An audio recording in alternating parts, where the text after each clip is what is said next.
This is the all-new Kia EV3, which some people may describe as the best EV on the market.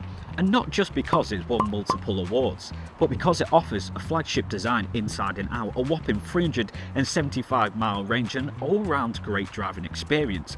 And best of all, it's very affordable because this car starts from less than £33,000, and you can find out more on the Glyn Hopkin Kia website.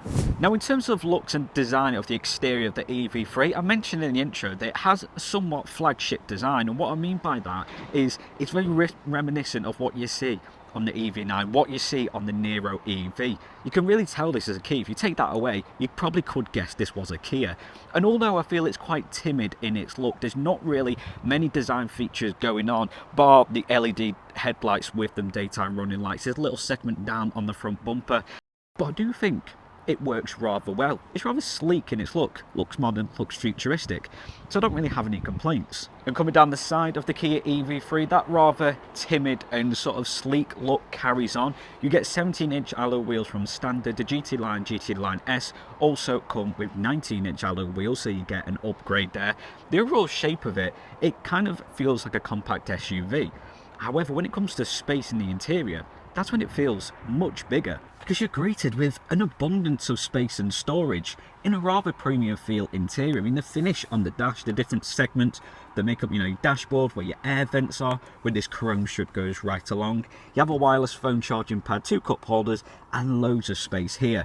You have an almost dual segment armrest. You have a little flap here, which you kind of don't really know what it's doing, but it's a nice finish to it, and this bit can actually slide forward, so if you're a bit taller, not necessarily like me, then you're going to be still comfy. And I think the interior really complements the exterior well, because although the exterior is quite flush in its look, there's not really much going on. There's a lot going on in here, but I think it really works in contrasting patterns, colours on both your seats, on the dashboard, on the doors, loads of storage. It's a really nice looking car, especially a car that starts from £33,000. It's mixing practicality and style to a T. Now, coming onto 12.3-inch infotainment screen, which swoops right across to an integrated 12.3 digital dash, and actually a little 5-inch screen in the centre that also houses your climate controls. Now, I will say it is a little bit of a faff because it kind of left you kind of look around your steering wheel, but that's not necessarily an issue because you can still change it in the infotainment screen, and you can still change it with your dials in the centre here. Infotainment comes with wireless Apple CarPlay and Android Auto as standard. And with the Kia EV3, I mentioned that it is a very practical car. And that's because you do actually get a lot of things from that entry level. So then, how will the EV3 affect your bank account? Talking specs and cost, there are 3 specs to choose from with 2 battery size options. Entry level starts at £33,000 with a 58 kilowatt hour battery. It can still provide a rather reasonable 270-mile range. As you go up the specs, it tops out the GT Line S with an onboard heat pump, and that is round about the £43,000 mark, so £10,000 between the 2 specs. It's pretty staggering. I mean, yes, you obviously will get more luxury features in terms of, more premium interior, but the entry level still has all necessities. Things like cruise control, reversing camera, wireless CarPlay and Android Auto, that all comes from the base spec, so it's still a good offering. Now, as you go up the specs, you have the option at 81 kilowatt hour battery, provides 201 brake horsepower, 0 to 6 times 7.5 seconds. And as mentioned, that top spec, the GT Line S, you add on a heat pump, comes with a whopping 375-mile range. And personally, I think it's rather fairly priced. Entry spec £33,000 for a car with this good looks, with this amount of credibility behind it. Kia provides 7 years warranty with their cars, and they're a really reputable brand. So to have an EV, 270 miles, 0 to 60, 7.9 seconds, with all them features that come as standard, I would say it's a fair price. And just to put that into perspective, 375-mile range actually beats the Hyundai Kona, the Smart 3, the Mini Aceman, and the Volvo EX30. But coming back to interior, and I just think all round it's a very nice looking car. It's futuristic, it contrasts but also complements the exterior well.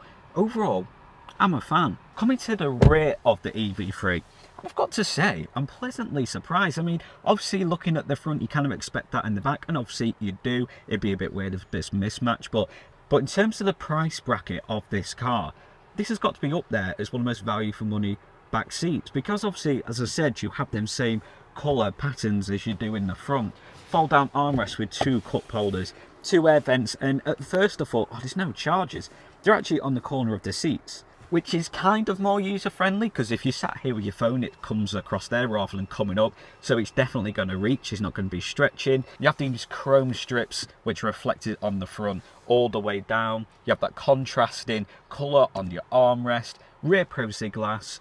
Overall, plenty of space. It would be very comfy for a long drive. I must say, these seats as well are so comfortable. If it gets a bit much today and I think, oh, I need a quick 20 minutes, I'm coming in this car. Oh, it's lovely. And at the back, I mentioned about the EV3 having very much a flagship design, and I think that's really seen here because it obviously reflects its counterpart in the EV9. It kind of looks a bit Picanto, you know, it's quite square. I wouldn't say boxy because I think it's still a good looking car. You have that rear privacy glass at the back. Now when it comes to boot capacity, this is where that practicality really comes in, because you have 460 litres with a slight understorage here, which is perfect for your charging cable. I do think Kia have been a little bit modest when it comes to the EV3, but not necessarily in a bad way, because you look at the performance, 0 to 60 time of 7.5 seconds, and although if you compare it to combustion engine SUVs, 7.5 is relatively quick. Yeah, it's not rapid, but it's certainly not sluggish. But when you look at the EV bracket, it kind of changed because you get that instant torque. Electric cars are a bit zippier off the line like that. As soon as you put your pedal down, you go. It's like a big go-kart. However, 7.5 seconds is towards the lower end of the pay scale when it comes to speed and acceleration for an EV. But I don't think it's a bad thing that Kia have been modest, because I think they've really looked at what a compact SUV should provide and what they wanted the EV3 to provide. They've not just focused a lot on how they can make the most high-performing EV. They made a car that can go up to 375 miles, almost class-leading when it comes to compact SUVs in that electric bracket. And not only do you get an extensive mile range that is very usable. You know, I myself do a lot of driving, not only in personal life but work life, and 375 miles would really be useful, because if you're going to be doing 300 miles plus, you probably would stop at about the 250, probably even 200 zone to give yourself a bit of a break. And the fact that this car can go from 10 to 80% because it supports fast charging, you can do that in about half an hour, which you probably would stop. If you're going 300 miles, you're going to need to stop for at least 15-20 minutes. So if you just wait around a bit longer, you're going to get more out of that electric range.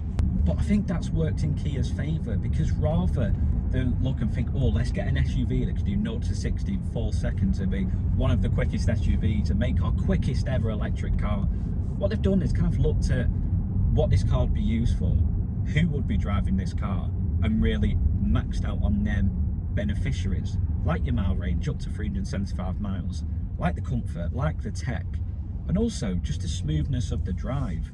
Because even though it's not a large SUV, it is more towards the compact SUV, it's still quite sizable and you still need it to handle pretty well. When I've been driving around, the handling, you know, going around corners, staying in the centre of lanes, all just feels so relaxing. And I do like the fact that you get reversing cameras, you get multiple driving modes, wireless CarPlay, Android Auto, and even 17-inch alloy wheels. Alright, I will say that 17-inch I think may be a bit small for a car of this size. However, I don't think it's the end of the world, and ultimately, you're getting a lot for your money. EV3 is also a very safe car, so it's not just reliable, you're going to be very safe in it, because you get plenty of safety features which come as standard. One of which is a driver attention alert, and we're kind of seeing this a lot more often. And with the added addition of lane keep assist, and with also adaptive cruise control, I think it ticks all the right boxes.